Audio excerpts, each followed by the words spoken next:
Bismillah ar-Rahman ar-Rahim, j'ai l'honneur de participer dans ce séminaire avec mon travail de recherche intitulé Investigation ab initio des propriétés physiques de l'alliage ternaire bore-arsenic-phosphore.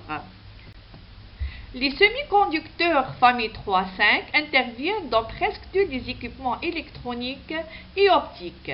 Le but de ce travail est d'étudier les propriétés structurales, électroniques, optiques et élastiques du composé binaire bore-arsenic, bore-phosphore et de l'alliage ternaire bore-arsenic 0,25, phosphore 0,75.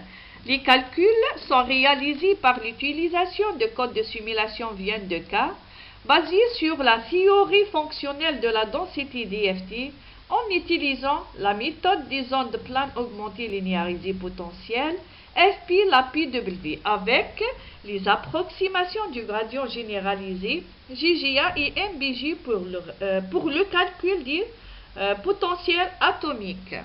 On passe maintenant aux résultats. D'après le tableau 1, on remarque que le paramètre de réseau A augmente en fonction de la concentration X. Cette augmentation est accompagnée par une diminution du module de compressibilité et par conséquent, l'alliage bore-arsenic-phosphore devient plus fragile quand X varie de 0 à 1. Pour les propriétés électroniques, on a présenté dans les deux figures 2 et 3 les densités d'état total et partielles. Propriétés optiques et élastiques. Dans cette partie, on a calculé les constantes élastiques C11, C12, C44, l'indice de réfraction et la constante diélectrique de l'alliage bore-arsenic X phosphore 1-X pour les concentrations X égale à 0, 0,25 et 1. Les résultats obtenus nous ont permis de tirer les conclusions suivantes. Le paramètre de réseau augmente presque linéairement en fonction de X. Cette augmentation est accompagnée par une diminution du module de compressibilité et par conséquent, quand X varie de 0 à 1, l'alliage bore-arsenic-phosphore devient plus fragile.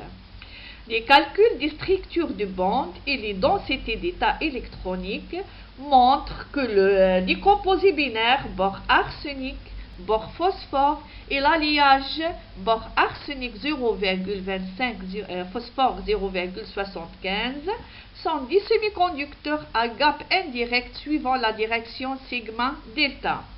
Les constantes élastiques, l'indice de réfraction et la constante diélectrique sont calculées. Assalamu alaikum wa rahmatullahi wa barakatuh.